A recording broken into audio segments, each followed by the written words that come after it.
Las 7:25 y nosotros ya estamos de regreso acá en Pura Noticia PM. Y sin duda, uno de los temas que se ha tomado la agenda noticiosa durante estos últimos días ha sido lo relacionado a la mega toma de San Antonio, luego de que el gobierno confirmara esta expropiación de 100 hectáreas de este asentamiento ubicado en el Cerro Centinela de la ciudad Puerto. Y para ello, para conocer mayores detalles desde el punto de vista jurídico y legal, estamos en contacto con María Lorena Rosell, académica de Derecho de la Universidad de las Américas, sede Viña del Mar. ¿Cómo está María Lorena? Muy buenas tardes. Gracias por conectarse acá en Pura Noticia PM.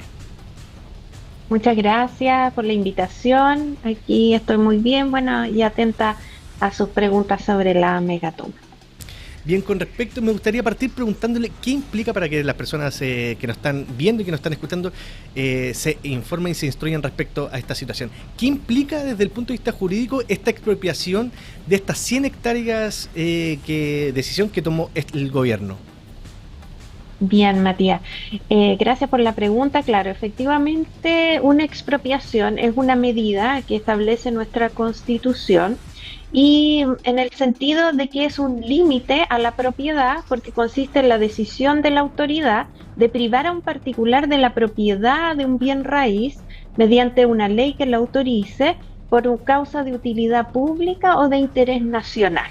Entonces, la expropiación de un bien raíz implica que a través de un decreto del Poder Ejecutivo, en este caso del presidente, se establece la necesidad pública de expropiar un bien y además se establece un monto provisional de indemnización y detalles del pago para las personas dueñas de ese bien raíz y cumpliendo con los requisitos de la Constitución, entonces se entrega una indemnización a los dueños de la propiedad por adquirir este bien que queda luego a nombre del Estado. O sea, desde que se dicta el decreto de expropiación, la propiedad queda absolutamente bloqueada para realizar cualquier transacción a su respecto y se debe esperar todo el procedimiento para poder obtener la indemnización y se podría reclamar también de la expropiación. Lo que tiene de novedoso, es así este caso, es que normalmente las expropiaciones se hacen por una causa de utilidad pública, como mencionaba, es decir, porque va a transitar una carretera por el lugar y por lo tanto evidentemente hay que ahí adquirir esos terrenos para lograr este bien para toda la comunidad, que es que pase una carretera, por ejemplo, que pase una línea del metro, qué sé yo.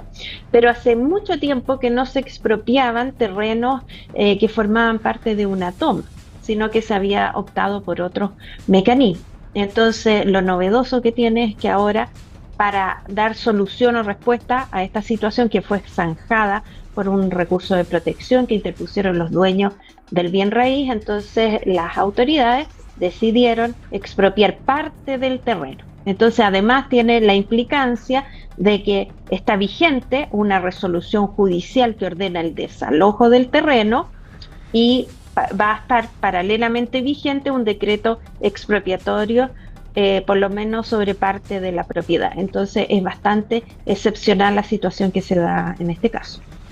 Sí, mi siguiente pregunta iba un poco relacionado con esto, ¿no? Porque es común que el Estado expropie terrenos ocupados irregularmente para destinarlos a viviendas. ¿Se tiene conocimiento con anterioridad de situaciones parecidas? No, la verdad es que las ocasiones en las que se hizo esta situación fue, por ejemplo, en la época de la Unidad Popular, donde se expropiaban terrenos agrícolas con fines de que fueran, digamos, trabajados en su oportunidad. Entonces, la verdad es que esto es bien novedoso, por lo menos en democracia no había ocurrido una situación como esta, y usualmente las expropiaciones eran, como les mencionaba, para lograr un beneficio para toda la comunidad, como la construcción de una carretera, porque además la autoridad tiene que justificar ante los tribunales de justicia la utilidad pública que tiene precisamente esa expropiación. Entonces, ahí las autoridades tienen el desafío de demostrarle a los tribunales de justicia que hay una utilidad, entonces, que tiene que ver con el bien de la comunidad y por lo tanto que se justifica esta expropiación. Entonces, eso es un tema que de dictarse el decreto expropiatorio, va a tener que ventilarse en los tribunales de justicia. Bien, y me gustaría preguntarle cuáles son los plazos y etapas que siguen luego de un proceso de expropiación como de este tipo, ¿no? Claro, lo primero que ocurre en este caso es que se dicta un decreto donde la autoridad decide expropiar un terreno o parte de un terreno y por lo tanto en este caso lo que debiera ocurrir es que se emita este decreto y se publique en el diario oficial para comenzar con el procedimiento. ¿Ya? Entonces, en el mismo decreto se ordena que la obra va a quedar a cargo del Ministerio de Obras Públicas, del Ministerio de Vivienda y Urbanismo o de la municipalidad. Todo eso tiene que determinarse en el decreto. Además, se establece una comisión que también fija los límites del terreno que se va a expropiar y también va a tener que fijar una indemnización, porque los dueños, como señalaba, tienen derecho a obtener una indemnización que tenga que ver, que sea proporcional al terreno, al valor del terreno, y al valor comercial del terreno, y también a la, digamos, al perjuicio, al posible perjuicio que esta expropiación le provocara. Luego, los dueños tienen derecho a reclamar ante los tribunales ordinarios de justicia, tanto respecto de la causa de utilidad pública que justifica la expropiación, como de la indemnización que se ha fijado pagar a los dueños. Y luego de todo este procedimiento, recién entonces los tribunales pueden decidir entonces que si corresponde o no la expropiación en estos casos, cuál es el monto también que debe pagar la autoridad o el Estado y cuál es el plazo del pago para luego, que la propiedad, una vez que esté firme y ejecutoriada este fallo, entonces la propiedad queda a nombre del Estado y el Estado entonces puede implementar el plan que se había fijado en el decreto expropiatorio. Ese es más o menos el procedimiento. Bien importante lo que usted mencionaba. Me gustaría llevarlo, bueno, de esta misma arista, ¿no? ¿Qué derechos tienen las familias que actualmente habitan la megatoma dentro de las hectáreas que van a ser expropiadas? En el caso de que formen parte de estas 100 hectáreas que van a ser expropiadas, porque recordemos que no es todo el asentamiento, ¿no? Es una parte de este asentamiento que son 100 hectáreas. Claro, o sea, en este momento la verdad es que los derechos de las familias son bien precarios. ¿Por qué? Porque en definitiva ahí han estado en ese asentamiento por tolerancia de los dueños y luego también de la autoridad. Entonces en realidad no pueden ejercer ningún derecho. De hecho, la última vez que ejercieron un recurso de protección, hace muy poco tiempo atrás, la Corte de Apelaciones de Valparaíso lo rechazó de plano porque ya había una resolución que acogía una protección pero interpuesta a favor de los dueños de los terrenos y que ordenaba precisamente el desalojo. Lo que sí, por supuesto, las familias tienen derecho a ser tratados con dignidad, tienen derecho a ser protegidos también por el Estado y por lo tanto, y el Estado ahí tendrá que cumplir con la planificación territorial que ha determinado en esas 100 hectáreas. Pero el problema que se produce es que hay otras 100 hectáreas sobre las cuales no va a haber decreto expropiatorio y respecto a los cuales hay una resolución judicial que ordena el desalojo. Entonces ahí la autoridad va a tener que cumplir también con esa resolución judicial y explicar entonces ante los tribunales de justicia las decisiones que se han tomado, porque recordemos que hay una orden de la Corte de Apelaciones de Valparaíso y que fue ratificada por la Corte Suprema. Entonces, cualquier, resolución que adopte la autoridad tiene que ser conforme a lo ordenado por los tribunales superiores de justicia. Entonces, ahí es bien delicada esa situación y, por supuesto, las autoridades deben cumplir con lo resuelto. Bien, en esa misma línea me gustaría preguntarle cuál es la situación legal de quienes deberán ser desalojados y ¿existe algún tipo de protección o acompañamiento obligatorio en estos casos?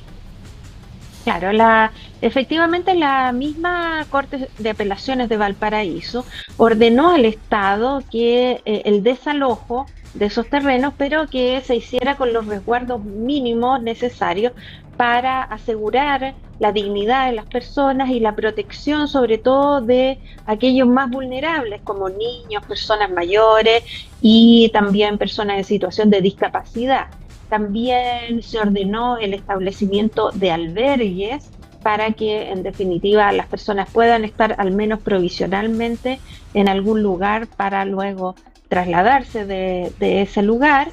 Y por lo tanto, el Estado tiene esta responsabilidad y de coordinar de manera interinstitucional a través del Ministerio del Interior, del Ministerio de Desarrollo Social, de Vivienda, Bienes Nacionales y la misma municipalidad, de cumplir con estos estándares mínimos humanitarios para asegurar que el desalojo sea lo más pacífico posible y con resguardo a todas las partes implicadas.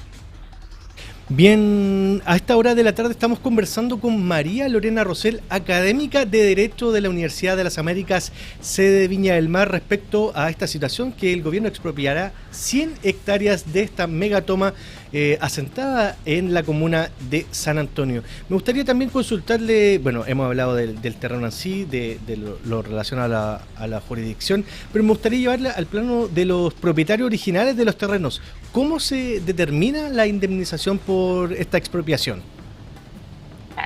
Bien, ahí es bien importante señalar, Matías, que la Constitución y la legislación en general protege muy fuertemente a los dueños del terreno o de terrenos inscritos y existen una serie de mecanismos que contempla tanto la legislación civil como la misma Constitución para proteger el derecho de propiedad.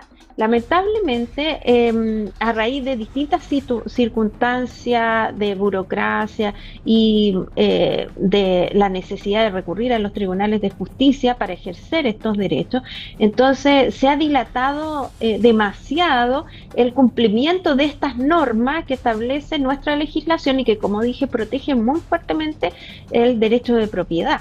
Entonces, ¿cómo será que entre medio incluso se modificó la legislación penal para sancionar las usurpaciones y hoy tenemos una nueva ley de usurpaciones que incluso permite que los tribunales de justicia ordenen directamente el desalojo, a diferencia de la antigua ley que no le daba esa facultad a los tribunales de justicia? Entonces, la responsabilidad del Estado es bien grande, porque en primer lugar, los dueños, por supuesto, pueden reclamar de la indemnización y van a esperar, por supuesto, que se compense por todos estos años, ¿cierto? Que ese terreno, digamos, no se pudo hacer uso de ese terreno o hacer, digamos, ejercer los derechos mínimos de uso y goce y disposición de ese terreno, que es lo que establece la legislación chilena, ¿cierto? Y por lo tanto van a querer o van a aspirar a un máximo de indemnización posible, teniendo en cuenta entonces tanto el valor comercial de la propiedad como también indemnizaciones correspondientes a el tiempo de uso o al tiempo que no pudieron hacer uso de esa propiedad. Pero además quedan a salvo otros derechos que tienen los dueños respecto tanto de las otras hectáreas respecto de las cuales todavía no se cumple la resolución de los tribunales de justicia de ejecutar el desalojo, y por supuesto hay vías constitucionales también que quedan a salvo para los dueños y que podrían incluso sancionarse al Estado por la dilación de este proceso y por la demora en resolver este tema que se arrastra de gobiernos anteriores, ¿cierto? Y que por supuesto por la extensión de la toma y la cantidad de familias instaladas no ha sido posible de resolver. Entonces es bien complejo porque ahí incluso los dueños podrían demandar hasta una indemnización por la falta de servicio del Estado, es decir, la falta de actuación oportuna para evitar que esto se dilatara tanto y en definitiva se instalaran tantas familias viviendo en ese lugar. Entonces es complejo porque es un tema que se va a seguir judicializando y eso demora tanto la respuesta para las familias como para los dueños que también tienen derecho sobre su propiedad. Bien, María Lorena, muy interesante la conversación. Estamos claros que esta situación va a seguir todavía en el corto plazo. Esperemos que se pueda resolver, pero sin duda que recién se están dando los primeros pasos respecto a esta situación. Le agradecemos su tiempo. Estuvimos conversando con María Lorena Rosell, académica de Derecho de la Universidad de las Américas, sede Viña del Mar, en una interesante conversación respecto del punto de vista jurídico, no relacionado a esta expropiación de 100 hectáreas en la megatoma de San Antonio. Muchas gracias, María Lorena, por haberse conectado en Pura Noticia PM. Muchas gracias, Matías, por tu gentileza y muchas gracias a Pura Noticia por darnos este espacio.